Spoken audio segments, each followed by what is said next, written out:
Сәлем достар, сіздермен бірге Жансая драма.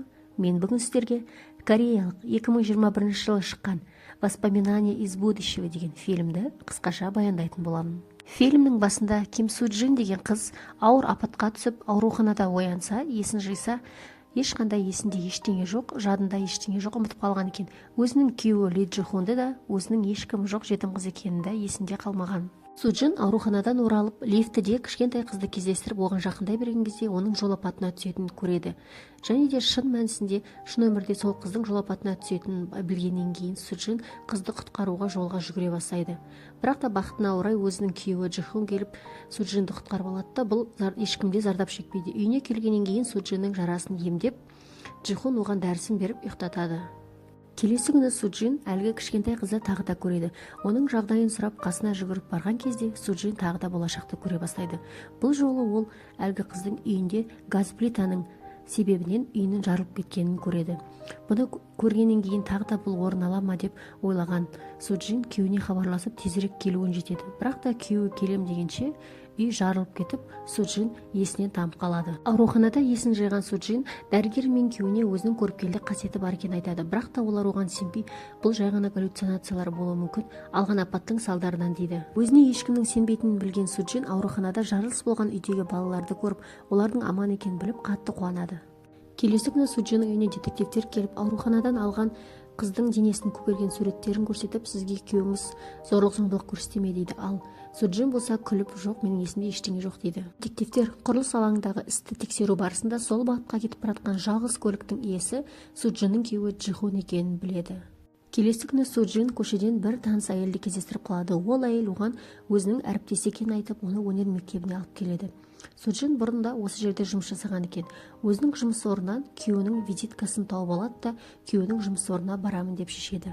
Ол жерге барғаннан кейін сол жердегі күзетшіден бұл компанияның банкротқа ұшырап жабылып қалғанын біледі. Осыдан кейін күйеуінен күдіктене бастайды. Су Джин үйіне оралып күтіп отқан күйеуінен келгеннен кейін өзінің өнер мектебінде жұмыс істейтінін және де сенің жұмысының банкротқа ұшырағанын маған неге айтпадың деп сұрақ астына алған кезде күйеуі сен не барлығын есіңе түсірдің бе деп қорқып кетеді. Осы кезде ештеңе уайымдама, жақын арада Канадаға кетеміз дейді. Келесі күні лифтіде тұрған Су Джиннің қасына бір жас қыз кіріп келеді. Қолындағы қағазын түсіріп алады. Сол кезде Су Джин көмектесіп жатып, ол қыздың болашағын көреді. Болашақта 50 жас шамасындағы иегінде тыртығы бар ер кісінің оның қылғындырып өлтірмек болғанын көріп, қызда абай болу деп ескертіп жатады. Ал қыз оған елемейді, өйткені ол оның өзінің әкесі еді. Ертесіне Су Джин әріптес әйелінің жұмыстағы заттарын салып жіберген коробкасын алады. Ол коробканың ішінен өзінің басқа бір ер адаммен түскен суреттерін байқап, Су Джин аң-таң болады. Джин өз өміріндегі түсініксіз жағдайлардан қорқа бастады. Су Джин лифтіде бір түсі суық ер адамды көреді. Ол адамның әлгі қыздың әкесі екенін біледі және де оның телефонмен сөйлескен сөзіне қарап, қызға тиісуші болма дейді. Әлгі еркек болса Су Джинге бас салып қылғындыра бастайды. Осы кезде Джи Хон келіп қызды құтқарып алады. Дәрісін ішіп ұйықтап қалған Су Джин түн ортасында тұрып қасында күйеуінің жоқтығын білгеннен кейін алаңдап дәлізге шықса, 706 пәтерден чемодан сүйреп кетіп баратқан еркекті көреді. Таңертең күйеуінен түнде қайда болғанын сұрайды, ал күйеу болса әрине сенің қасыңдамын дейді.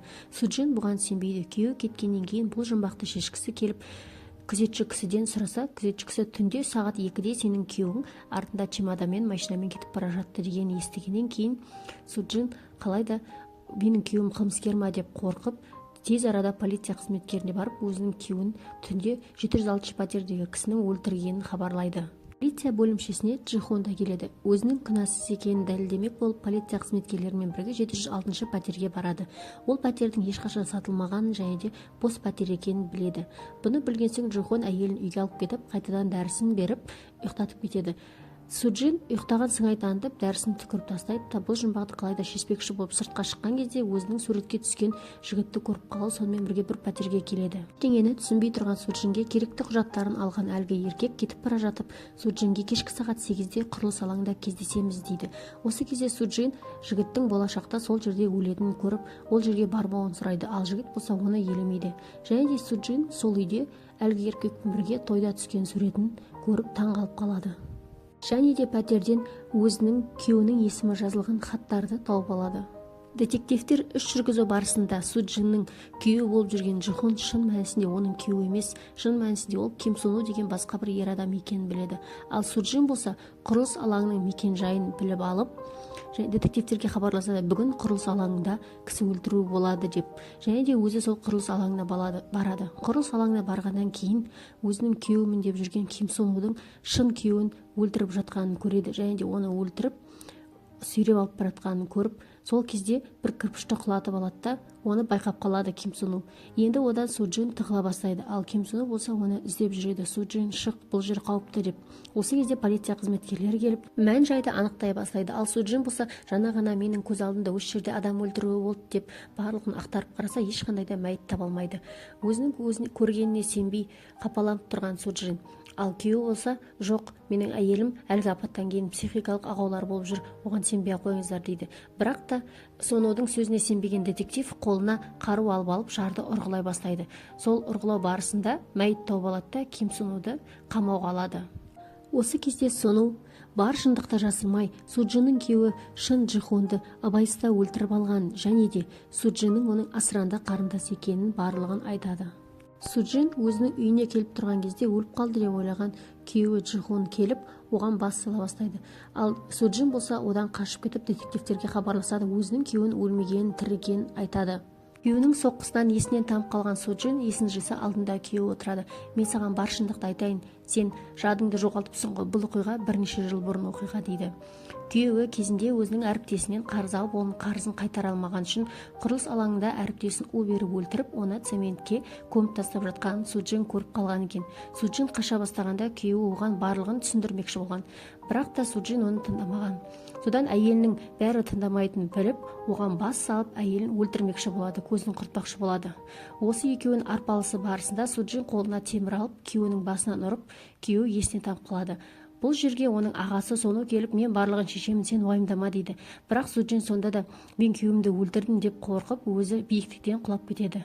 Бірақ та фильм барысында күйеуі Джихунның өлмей тірі қалғанын, ал Сонудың Суджинді арқалап ауруханаға алып бара жатқанын көреміз. Суджин барлығын есіне түсіреді, ал күйеуі Джихун болса үйді отқарап кетіп бара жатады. Алдына шыққан Сонудың ішіне пышақ сұғып, сен кеш қалдың дейді. Осы кезде детективтер келіп Джихунды тұтқынға алады. Ал Сону болса жанып жатқан пәтерге келіп Суджинді құтқармақ болады. Бірақ та үйдің ішіндегі оттың қатты жануынан оны үйден шыға алмайды. Осы кезде пәтер жарылып кетеді. Арада бірнеше күн өткеннен кейін ауруханада оянған Суджинге детективтер келіп, ағасының сол ортта қаза тапқанын және де өлер алдында денесімен жауып Суджинді аман алып қалғанын айтады. Және де өлер алдында қарындасына бейнебаян тастап кетті. Бейнебаянды көру барысында Суджин ағасының өзін қатты жақсы көріп, ол үшін ең жақын адам сол ағасы екенін біліп, қатты қиналып жылайды. Ең жақын адамнан айырылған Суджин өзі армандаған ағасы екеуі барамыз деп жүрген Канадада тұрғанын көреміз. Сіздерге фильм ұнаған болса, каналға тіркеліп лайк басуды ұмытпаңыз.